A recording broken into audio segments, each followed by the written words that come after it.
The night before my daughter's wedding, I found out she had slept with the groom's father. I still went to the ceremony without letting on.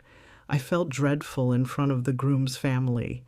Half the day I drifted in a daze, unable to look the groom in the eye, staring at my daughter and the groom's father with contempt. I was ready to swallow this terrible shame until something happened no one could have imagined. As the newlyweds stood at the altar reciting their vows, the groom's mother stepped forward and switched on a projector, playing the footage. Friends, before I spill the most agonizing secret a mother can carry, pause this video, hit subscribe, and double-check your seatbelt. Because when a wedding dress meets a hidden camera, vows can ignite like kerosene. I'm Loretta Mae Johnson, a 71-year-old widow with silver braids, a Louisiana drawl, and a spine visitor's mistake for magnolia wood. My only child, Danielle, 28, has always been a whirlwind of sparkle, ambition, and questionable taste in men.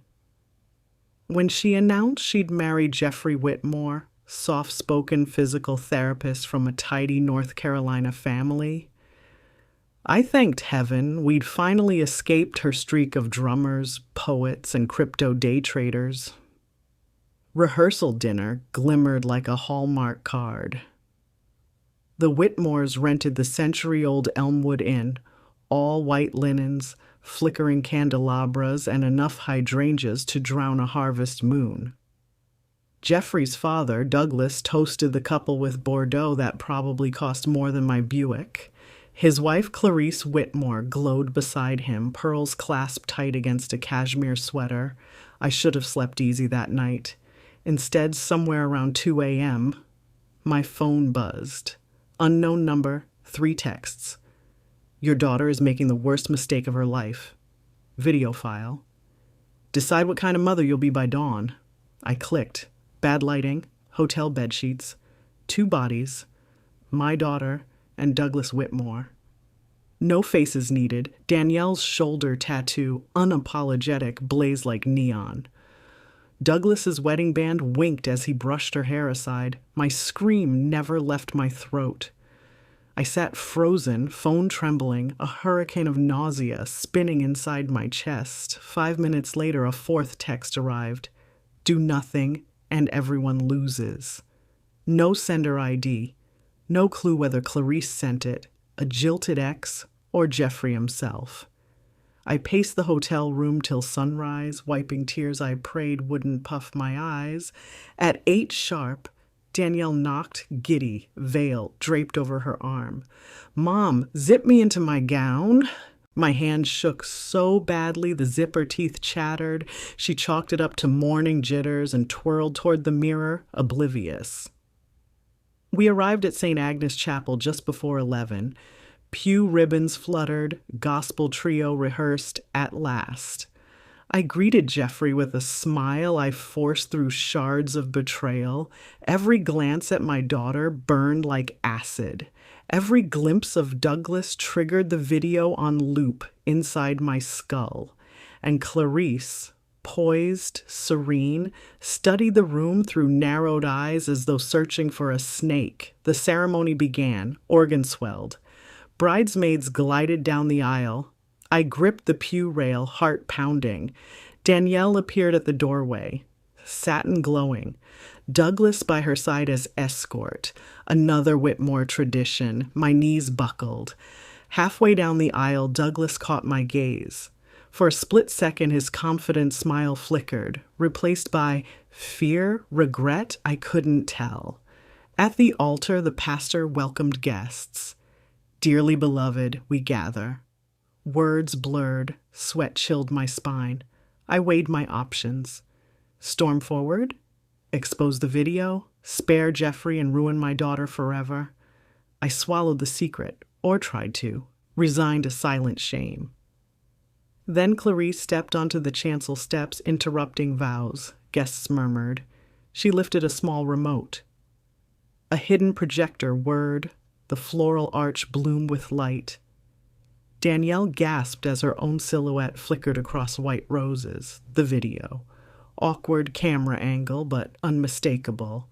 A collective inhale rippled through pews. Hydrangeas weren't the only things turning white. Faces drained, then flushed crimson. Jeffrey staggered back, bouquet dangling. Douglas's mouth opened, but no sound emerged. Clarice's voice sliced the silence. Marriage begins with truth. Let's start there. Chaos erupted, bride sobbing, groom cursing, guests scattering like startled doves. I stood rooted, shock cracking open to something else, relief, vindication, horror. Friends, you think that was the worst moment? Buckle up. Next, I'll tell you how the Whitmores rewrote the reception menu from chicken marsala to courtroom subpoenas, why my daughter's veil ended up as police evidence, and how one anonymous text turned a white wedding into the reddest scandal our county ever saw. Stay tuned, hit the bell, because the bouquet toss hasn't even begun. Pandemonium swallowed the chapel like wildfire takes dry grass. Bridesmaids shrieked, groomsmen clustered around Jeffrey, who stood white-knuckled and white-faced, clutching the edge of the altar.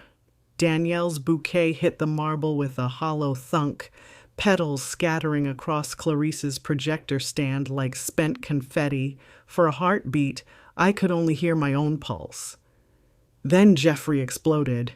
"How could you?" His voice ricocheted off stained glass. Danielle staggered, veil slipping, mascara carving dark rivers down her cheeks. "Jeff, it was a mistake. It only happened once." Her words tangled in sobs. The organist slammed the keyboard lid. The gospel trio backed away, folding music as if a tornado siren had sounded. Guests rose, half fleeing, half filming. Phones held high, lenses hungry. Aunts in pastel hats gasped.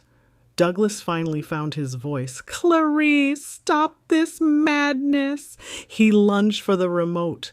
Clarice stepped aside, slapped his hand away, and the video looped to its worst frame, his ring glinting while he stroked my daughter's back. My legs moved before my mind caught up. I reached the altar just as Jeffrey's mother, Mrs. Whitmore Sr., fainted against a flower column. Ushers rushed her with smelling salts. Douglas grabbed Danielle's arm. "We'll fix this," he hissed. Revulsion surged through me. I yanked her free. "You've done enough." Jeffrey ripped off his boutonniere, hurled it across the aisle. "Reverend, ceremony's over." He turned to the pews. "Everyone, thank you for coming. Now please leave." His voice cracked but held. A stunned hush settled. Then chairs scraped, guests shuffled, whispers thick as storm clouds. Security from Elmwood Inn arrived, trying to corral reporters who'd slipped inside. Clarice, remote finally lowered, approached Jeffrey. "Son, come with me." He nodded numbly. As they passed Danielle, she reached for him, lips trembling. He recoiled as though she were electric. The wound in her eyes nearly shattered my resolve, but the video's echo burned hotter. Outside, sirens wailed. Someone had dialed 911 when the fainting spell looked like a heart attack. Medic crews checked Mrs. Whitmore Sr. She revived, demanded smelling salts for herself this time. Paparazzi vans screeched up, cameras swiveling. Elmwood's event manager begged us to move to a side garden. "Damage control," she whispered. Too late. In the rose courtyard, Danielle collapsed onto a stone bench. I wrapped a shawl around her shaking shoulders. "Mama, I ruined everything," she choked. "It was just one drunk night after the rehearsal dinner. He said Clarice didn't love him anymore." I winced. Excuses sounded like sandpaper. Still, maternal instinct battled rage. I stroked her hair. A deputy approached. "Ma'am, we need statements from Miss Whitmore and Mr. Whitmore Sr." Clarice overheard. "Gladly," she said, voice flat as granite. "I have more footage, including time-stamped hotel keycard logs." Douglas blanched, lawyer already dialing on his cell. Jeffrey emerged from the chapel in jeans and a t-shirt. Someone must have stuffed a go bag in the groom's suite. "Loretta, mind if I talk to Danielle alone?" His calm surprised me. His eyes did not. They were icy lakes after a spring thaw, dangerous, unpredictable. I nodded, stepped aside, but stayed within earshot. I loved you, he told Danielle, voice barely above a whisper, but trust is oxygen. He pulled the engagement ring from his pocket, set it in her palm, closed her fingers around it. Sell it. Pay therapy bills. He turned away before tears claimed him. The deputies led Douglas toward a patrol car, technically just for questioning, but the flashing lights cast him in handcuff colors. Clarice followed with a USB drive labeled insurance. Reporters swarmed. Someone shouted, "Mrs. Johnson, did you know about the affair?" My throat tightened, but I forced clarity. I found out last night. I begged God for guidance. He answered through the truth you all saw. Cameras clicked. My words would be tomorrow's headline. Evening approached. Roses drooped under heat.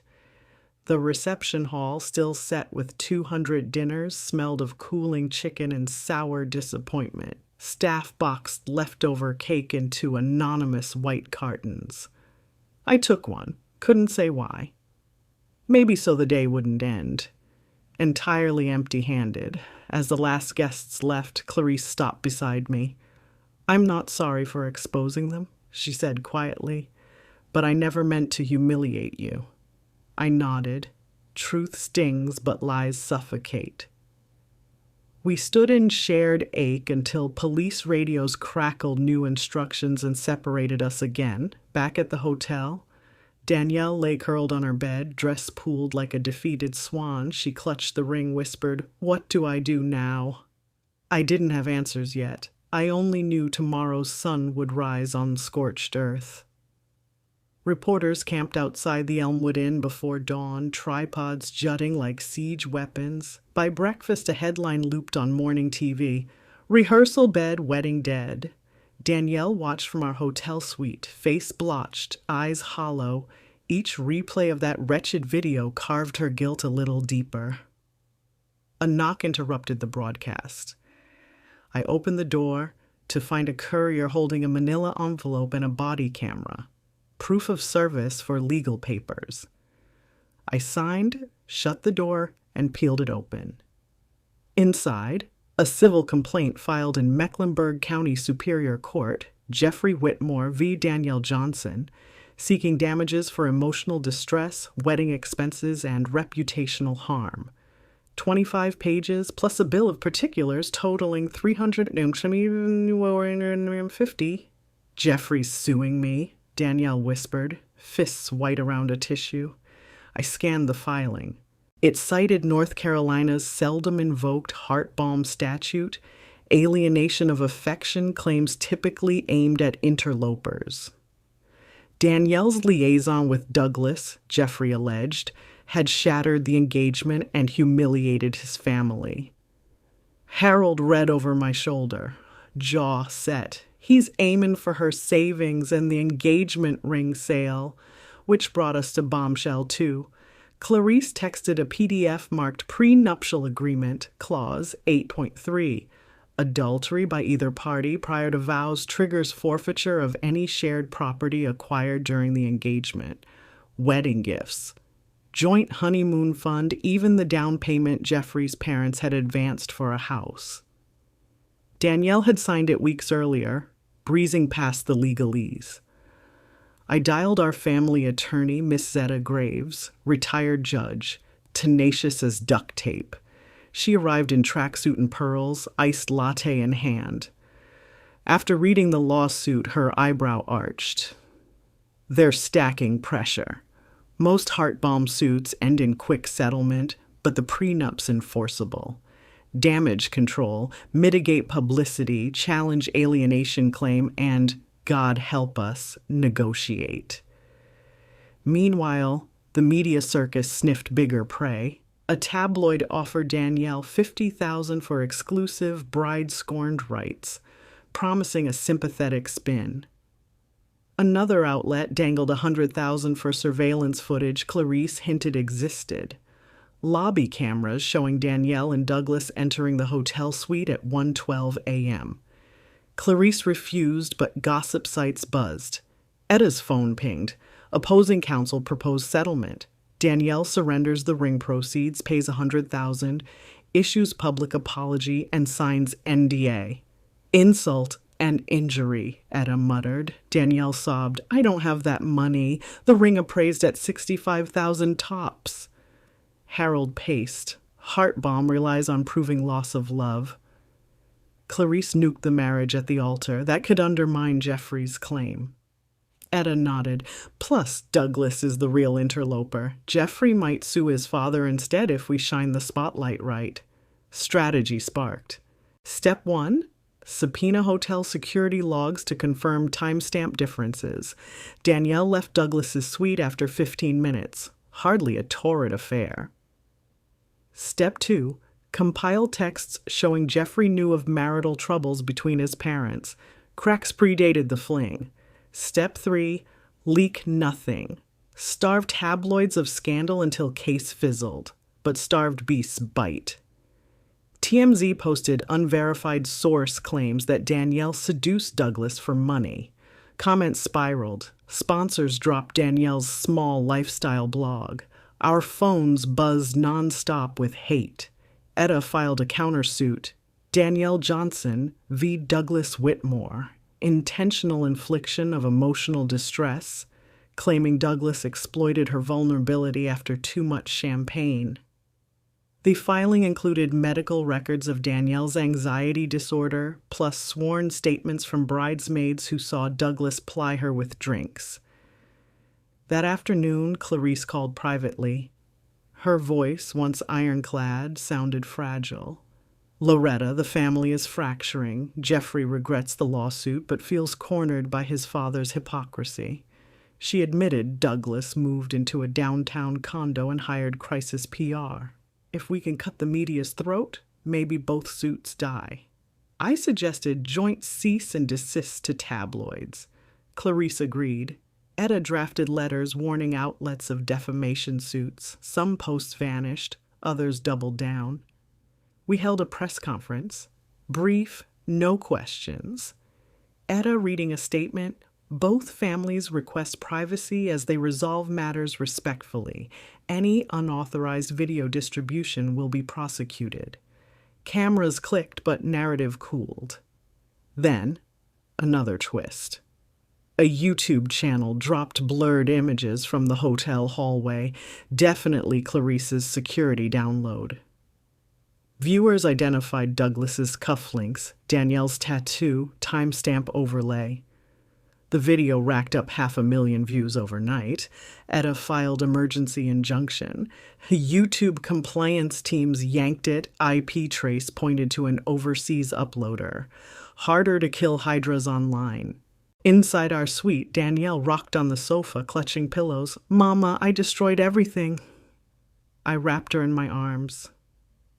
One night can scorch a life, I said. But fires clear dead wood, we'll plant again. She sniffled. How? First, Etta interjected, we win your day in court. Depositions began in a paneled conference room at Whitmore and Sloan, LLC, Jeffrey's uncle's firm. The long mahogany table felt more like a surgical tray than a meeting space, instruments of legal dissection arranged in neat stacks of exhibits. A court reporter clicked keys like a metronome while pitchers of untouched water perspired beside trembling paper cups. First on the hot seat, Douglas Whitmore.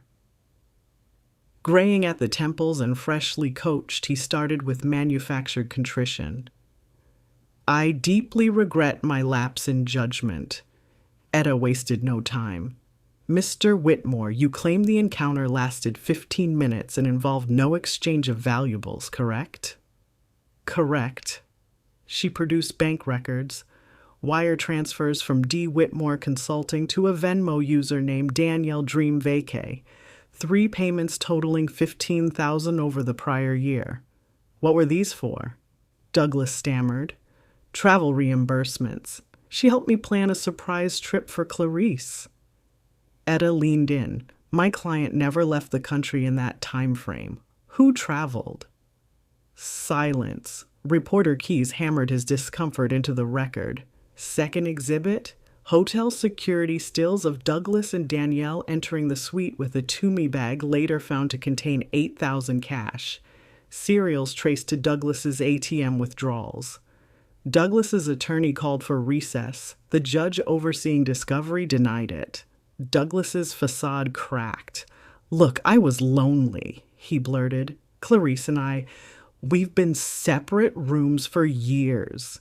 Etta pivoted. Is it true, sir, that you purchased a life settlement policy naming Danielle as a secondary beneficiary? Gasps fluttered from observers. Douglas's eyes darted. That was a mistake. Paperwork never finalized. But it had. Etta slid forth the signed documents, notary seal gleaming, the same disbarred notary who'd stamped Fawkes forgeries. Connection established. Next deponent, Clarice Whitmore. Cool as glacier glass, she confirmed separate bedrooms but denied knowledge of payments, her voice steady until Jeffrey's counsel asked why she'd filmed the affair. Clarice admitted hiring a private investigator after spotting cryptic texts on Douglas's smartwatch. I suspected infidelity. Not with my future daughter-in-law, she said, tears finally escaping. She'd planted a camera in the guest suite after rehearsal dinner. PI handled retrieval. Clarice never intended public spectacle, only leverage for divorce. But rage took the wheel at the altar. Then came Danielle.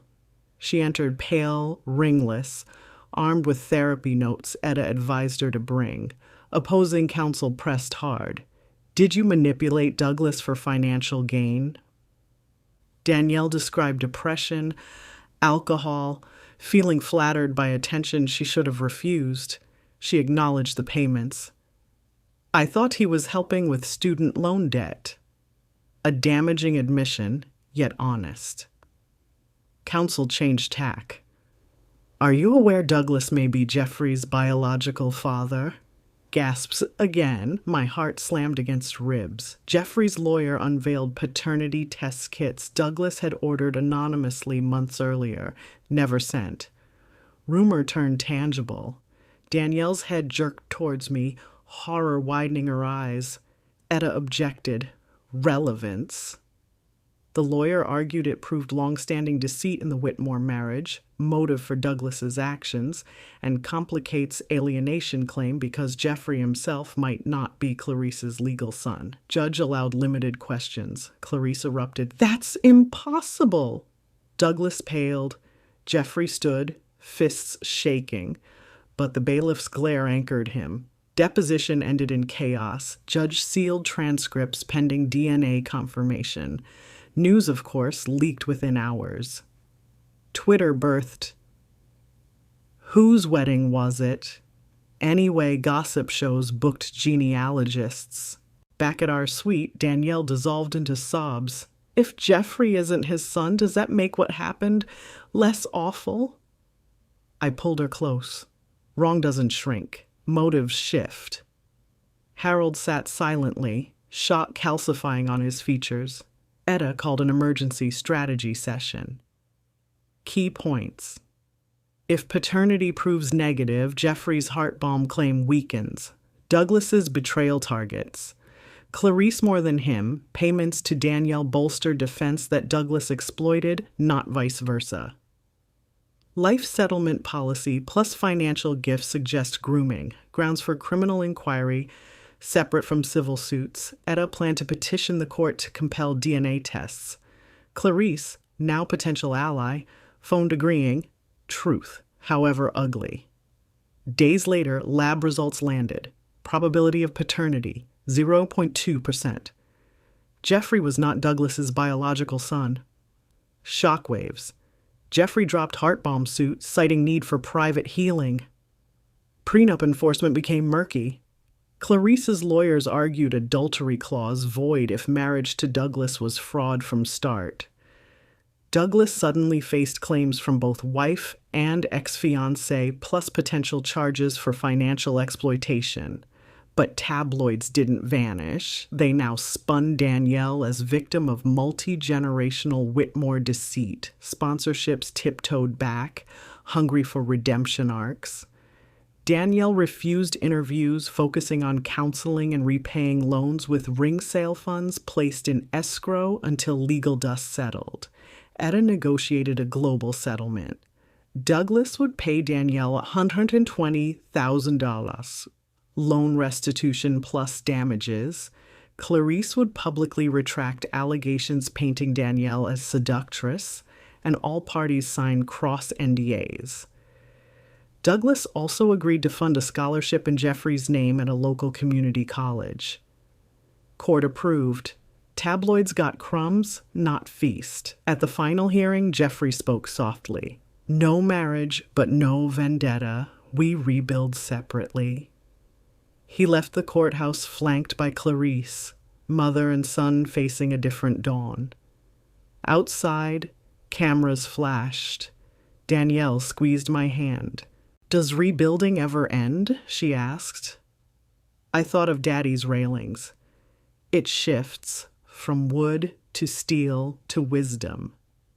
If courtrooms are battlefields, deposition suites are the trenches, quiet, claustrophobic, and thick with the smell of copier toner.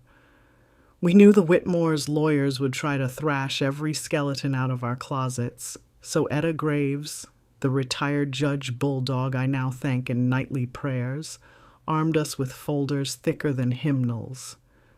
Harold and I arrived first, 2 hours early, just to breathe the space before it filled with hostility. Danielle sat between us, pale but composed, fingering the edges of her sobriety chip. Across the mahogany table, 3 nameplates waited: Douglas Whitmore, Clarice Whitmore, and Jeffrey Whitmore. Beside each, neat stacks of exhibits like ammunition clips. The court reporter, Miss Birmingham, powered up her machine. Its green light glowed like a watchful eye. "Ready when you are," she said without glancing up. That's how day one began. Douglas on the record. When Douglas swaggered in, his cologne preceded him. Expensive, desperate. He gave a half smile as though we were old Rotary pals instead of the family he'd gutted. Etta wasted 0 seconds. Etta. "Mr. Whitmore, on May 11th, you made 3 wire transfers totaling $15,000 to an account titled Danielle Dream Vacay. What services did she provide in return?" Douglas. "She helped plan a surprise anniversary trip for my wife." Etta slid photo exhibit 12 across the table. Douglas and Danielle kissing in front of an airport, currency exchange kiosk. His throat hitched. Douglas. "Okay, she kept me company. We were both lonely." Etta's eyebrow flicked. "Lonely with $15,000 in your suitcase?" She laid out hotel security stills showing a Toomey bag stuffed with cash. Douglas's lawyer cleared his throat, but Etta pressed harder, producing a life settlement policy naming Danielle as secondary beneficiary. Gasps from our side of the room. Douglas looked ready to faint. Etta's voice softened, dangerously so. "Grooming Mr. Whitmore is not a marital perk." Clarice's ice cracks. Clarice entered next, spine straight, face powdered to perfection. Under oath, she admitted hiring the PI who installed the hidden camera, but claimed she'd planned private confrontation, not a chapel massacre. Etta. "So why project the footage during the vows?" Clarice's eyes shimmered. I wanted to stop Jeffrey before he tied himself to manufactured perfection. I lost control. Harold leaned over and whispered, "Truth spoken in wrath still counts as truth." Jeffrey's pivot. Jeffrey sat stiff, knuckles white. His counsel tried painting him as a man duped by every parent in the room. Etta surprised him with screenshots, texts between Jeffrey and a college friend dated 6 weeks before the wedding. Jeff. "Dad's off the rails. If Mom catches him, we're all toast. Friend. So postpone the wedding." Jeff. Can't. Venue paid, guest booked. Maybe Dad straightens up. Etta. You suspected your father's infidelity, Mr. Whitmore? Jeffrey's voice cracked. I prayed it wasn't real. A silence heavy as lead settled. For the first time, his anger seemed aimed at Douglas, not Danielle. Paternity Grenade Whitmore Council lobbed their own bomb. A sealed envelope marked DNA results. They claimed anonymous tipsters suggested Jeffrey might not be Douglas's biological son, pitching it as motive for Douglas's recklessness. Judge Harper, overseeing discovery, allowed the envelope to be opened in camera. Result: probability of paternity, 0.2%. Gasps rippled again. Clarice paled. Douglas's jaw went slack. Jeffrey stared at the table as if numbers could stab. Etta seized momentum. If Douglas is not Jeffrey's father, alienation of affection damages collapse. No parental bond to alienate. Whitmore counsel floundered. Judge Harper recessed for lunch. In the hall, Clarice slid to the floor, pearl necklace snapping like popcorn. I knelt beside her, holding stray beads. She whispered, I swear I never strayed. Something's wrong. The storm inside that sentence would matter later. Afternoon fallout. When we reconvened, Etta requested immediate genetic retesting under court supervision. The judge agreed. Douglas's lawyer asked to withdraw heart bomb claims pending results. Jeffrey, hollow-eyed, didn't object. Tabloids outside smelled blood. Headlines blinked across notifications before we even reached our hotel. Who's your daddy drama and bride, father-in-law, and non-dad? Danielle vomited in the lobby trash can. Back upstairs, Etta debriefed. Paternity chaos helps us, but we can't bank on it. Tomorrow we depose the notary, the hotel concierge, and your florist. Yes, your florist. They saw Douglas slip cash to the videographer. Danielle collapsed on the sofa, whispering, Will any judge ever believe me again? I sat beside her. Judges believe evidence, and today evidence changed targets. Night settled. Courthouse lights flickered in my mind like warning beacons, but a message pinged from an unknown number. Next deposition, ask Clarice about Geneva, 1993. She's not the only one carrying secrets. A new fracture line appeared in an already crumbling wall. Deposition day 2 began before sunrise, rain pelting the courthouse windows like fingertips drumming for the next confession.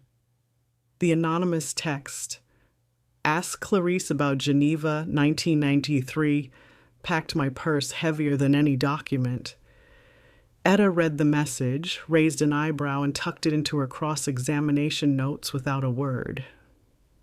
First witness was the notary, Laurel Meeks's former assistant. Pale from subpoena and sleepless nights, under oath, she admitted Laurel kept a stamp farm of pre-embossed parchment in her trunk. Forced to name recent clients, she rattled off 3 corporations and, there it was, Alpine Trust Advisors, Geneva. Douglas flinched. Hotel concierge followed, confirming Douglas bribed him for master key access and to delete hallway footage, which the PI had already copied. Then came the florist, who testified Douglas paid cash to swap white calla lilies for red roses, his mistress's favorite, at the rehearsal dinner. Danielle's face blanched. Even Jeffrey winced. Time for Clarice. She entered composed, but the courtroom's humidity couldn't mask her trembling hand. Etta began softly, asking about her marriage timeline, then pivoted. Mrs. Whitmore, were you ever in Geneva, Switzerland, March of 93? Clarice's mascaraed lashes fluttered. Yes, on an exchange finance internship. Etta revealed bank records, a dormant Swiss account opened that month by Clarice under her maiden name, with recent deposits matching anonymous retainer payments to the PI. Why hide funds abroad, Mrs. Whitmore? Clarice's composure cracked. Because Douglas controls every domestic account, she whispered. She'd saved inheritance money offshore after discovering Douglas's first affair decades ago. The PI's fee came from those savings. The court reporter's keys ticked louder. Phrase by phrase, Jeffrey's attorney pounced. Are you suggesting marital fraud long preceded our client's engagement? Clarice nodded. Douglas's infidelity began before Jeffrey was born. I feared bringing a child into his lies. Murmurs rippled. Etta leaned forward. Mrs. Whitmore, did you conceive Jeffrey through a fertility clinic in Geneva? Anonymous donor? Clarice's eyes filled. Yes, I chose an anonymous medical student donor to avoid Douglas's genetics. I planned to tell Jeffrey after college, but she gestured toward the chaos the courtroom inhaled as one. Douglas shot upright. You stole my son, he bellowed.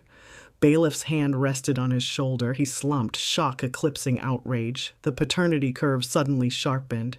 Jeffrey wasn't Douglas's biological child, not through scandal, but by Clarice's secret protection. Judge Harper ordered a recess. In the hallway, Jeffrey confronted his mother. All I wanted was truth, Mom. Clarice sobbed. I tried to shield you from Douglas's cycles.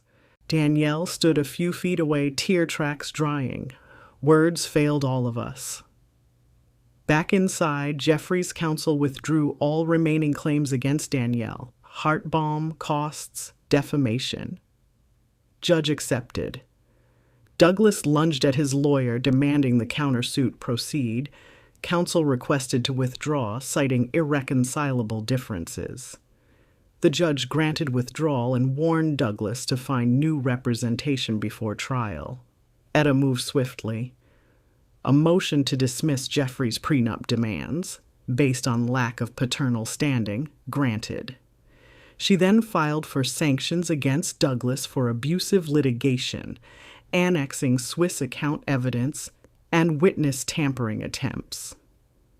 The judge scheduled a sanctions hearing and froze Douglas's domestic assets pending outcome. As the courtroom emptied, a young man in a courier uniform approached Etta, delivered a sealed envelope marked Geneva Cryobank. Inside, a donor profile, blood type O, advanced degrees, musical aptitude. The donor had updated his file 3 months earlier, consenting to outreach. Clarice pressed a trembling hand to her chest. Jeffrey glanced at Danielle, sorrow and relief wrestling behind his eyes. Outside, news crews swarmed. Etta issued a single line.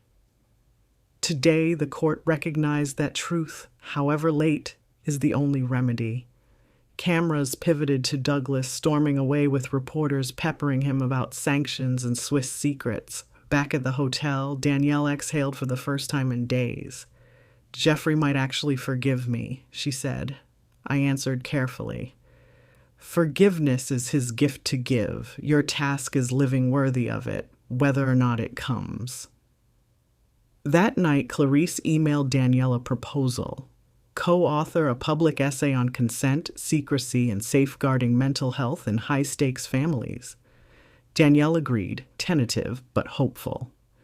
Jeffrey texted a single sentence. I'd like to read your draft. Etta toasted with chamomile tea. We turn their cannon inward, she said, nodding at the Swiss file. Yet her gaze stayed wary. Douglas still had money stashed somewhere and rage backed by Wealthwright's ugly epilogues. I looked at Danielle, tapping her sobriety chip against the teacup, and Harold, tightening a porch rail bolt outside our rented suite. The storm clouds were clearing, but every railing needed a fresh inspection. The sanctions hearing for Douglas Whitmore fell on a humid June morning, cicadas already buzzing like faulty fluorescent lights outside Mecklenburg Superior. Inside, the courtroom felt cooler but thrummed with equal tension. Douglas appeared without new counsel. 3 firms had declined after reviewing evidence. He represented himself, a silk tie knotted too tightly, cheeks gaunt from weeks of newspaper autopsies of his reputation. Judge Harper opened with a summary. Fabricated wire transfers, forged notary seals, hidden offshore accounts, and a deliberate scheme to coerce a young woman on the eve of her wedding. "Mr. Whitmore," she intoned, "why should the court not levy maximum sanctions and refer you for criminal fraud?" Douglas coughed, shuffled papers, mumbled about emotional fragility and a vindictive spouse. Harper's gavel cut him short. Sanctions granted, $250,000 to Danielle for legal costs and emotional harm, another $100,000 to a victims' restitution fund overseen by Railings Foundation. Douglas's domestic accounts were already frozen, assets ordered liquidated. He staggered from the courtroom into a storm of microphones. One reporter shouted, "Douglas, will you appeal?" He flattened his tie and hissed, "Truth will surface." Cameras caught the spittle on his lip. The clip looped online within the hour. Danielle watched from our living room sofa, hand wrapped around her stress ball, a piece of cut wedding gown tulle rolled tight. "I thought victory would feel lighter," she whispered. I squeezed her shoulder. Relief sometimes comes wearing steel-toed boots. 2 days later, a letter arrived on Danielle's apartment doorstep, cream envelope, no return address. Inside, a cashier's check for $200,000 made out to Second Chance Bridal and a note, "Every dress deserves a second dance," from an anonymous believer in redemption. Beneath the scrawl sat a single pearl earring. Clarice's, I realized, the pair she'd lost when her necklace snapped. I called her. She neither confirmed nor denied. "Anonymous gifts travel farther," she said softly. The donation transformed the tiny nonprofit. Savannah designed a rebrand, from ruined to radiant. Eli tweaked the website so brides could donate gowns with one click. Within weeks, a warehouse filled with silk and taffeta rescued from postponed or shattered ceremonies. News outlets pivoted. Danielle, once painted as a villain, now headlined "Bride Scandal Spurs Charity Boom." Even Jeffrey wrote a brief testimonial, "Some days a broken heart funds another couple's new hope." I'm glad mine can do that. He mailed it on letterhead from Clarice's ethics course. She'd made him TA for the summer session. Yet Douglas wasn't finished. A clerk served Danielle a defamation and emotional distress countersuit. $10 million sought for intentional infliction. Etta smirked. It was venue shopped in a tiny county where Douglas owned a hunting lodge. She filed for immediate dismissal, citing res judicata and the sanctions order. The judge scheduled a hearing 4 weeks out. We prepared but expected a quick toss. Meanwhile, a smaller drama sprouted hope.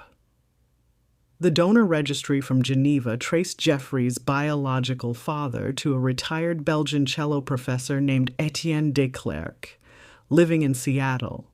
Clarice, hands shaking, drafted an email introducing herself and, if he wished, his 30-year-old son. Etienne responded within 12 hours. "Music travels between blood and bone. I would be honored to meet whichever notes bear my resonance." Jeffrey flew west with Clarice, wearing borrowed courage from Danielle's sobriety chip tucked in his pocket. Photos arrived. 3 silhouettes on a Puget Sound pier. Cello case leaned against a bench. Jeffrey's first message back read, "DNA isn't a sentence, it's sheet music." Danielle saved the text, pinned it above her desk alongside a sticky note, "Rewrite your score." The countersuit hearing arrived. Douglas argued Danielle's taped confession, captured during a therapy session she'd volunteered in Discovery, proved malicious intent. Etta reminded the court that malicious intent requires a false statement. Danielle's apology admitted truth. The rural judge nodded once, signed dismissal with prejudice, and ordered Douglas to pay Danielle's travel expenses for the frivolous claim. Outside, only 2 reporters had bothered to attend.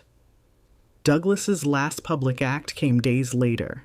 He sold the hunting lodge at a fire sale price and disappeared overseas, passport flagged but not seized. Interpol notifications would follow, but his shadow finally slipped from our daily sun.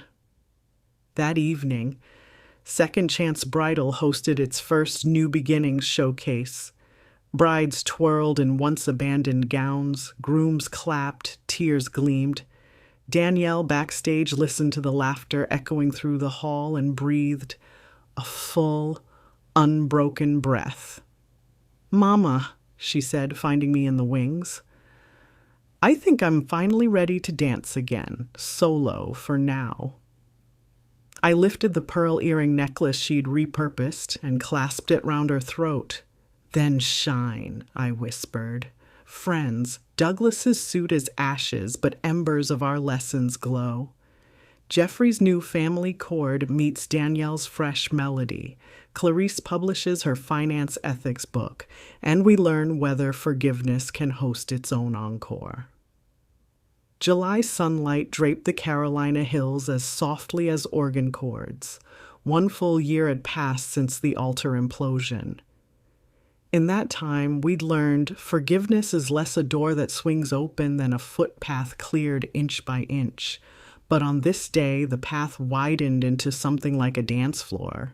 At Second Chance Bridal's new warehouse, once a vacant furniture showroom, now a kaleidoscope of rescued satin, volunteers pinned gowns, adjusted veils, laughed in a language sewn from salvage and grace. A banner stretched across exposed brick, grand reopening and gratitude, gala. Danielle breathed in the scent of steamed silk and lavender sachets, palms flat on a folding table to steady her excitement. Clarice arrived first, hair swept into a low bun, but the real statement was the paperback in her hand, Ledger of the Heart, Ethical Wealth for Modern Families.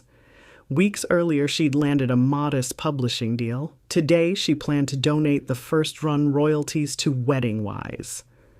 "A book tour is cheaper than therapy," she joked, eyes bright. We hugged as though the past year's jagged edges had finally sanded smooth.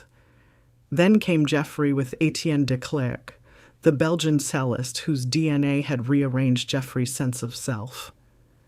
The resemblance was subtle. Same shy half-smile, same long fingers, yet undeniable. Etienne carried a slim cello case. "Your daughter asked for music," he said, French accent lilting. "I never refuse such a request." Danielle flushed but managed a grateful nod. Guests filtered in. Former brides who donated dresses, law clinic volunteers, even some of the gospel trio who'd fled the chapel a year ago. Etta Graves shuffled through the door in a jade pantsuit, waving a stamped court letter. California had recognized the North Carolina Sanctions judgment, freezing Douglas's remaining U.S. assets. "The man can hide, but his money's got a tracking chip now," she quipped, earning applause. A hush settled as Danielle stepped onto the low wooden stage, pearl earring pendant glimmering at her throat. She spoke without notes.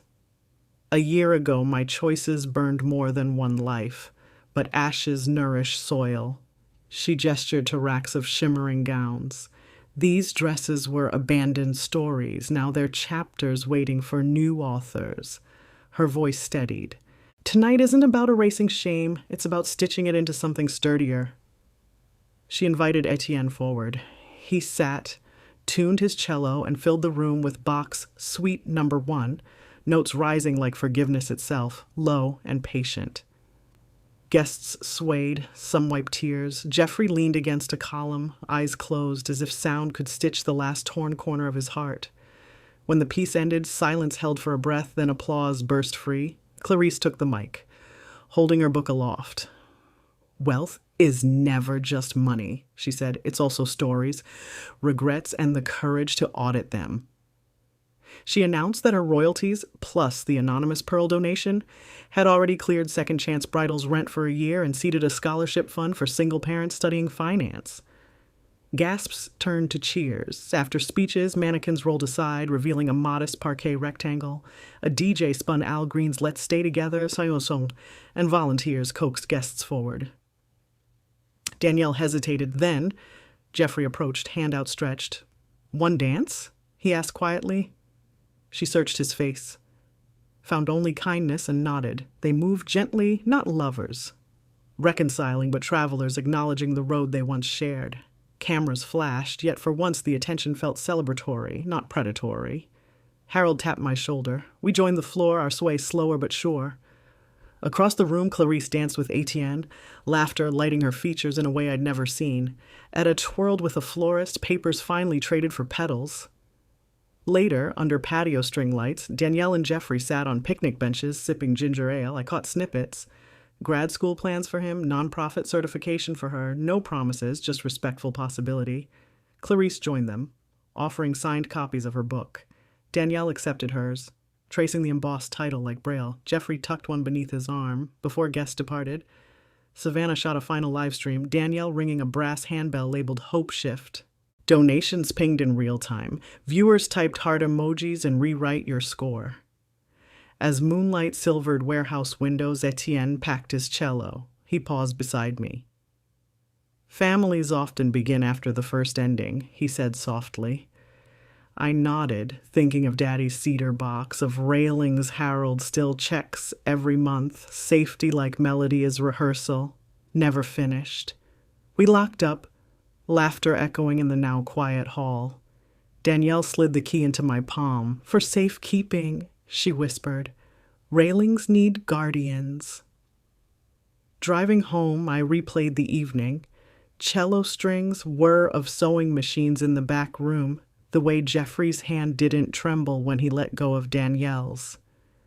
I realized forgiveness isn't a final chord. It's the underlying drone that lets new harmonies bloom. Friends, the orchestra has packed up, but the music lingers. If your life scores a dissonant note, remember, you can modulate. Seeds thrive in ash, pearls can outshine scandal, and railings, once installed, steady everyone who reaches for them. Thank you for staying through every verse and reprise. May your signatures be safe, your railings strong, and your second chances dressed in joy.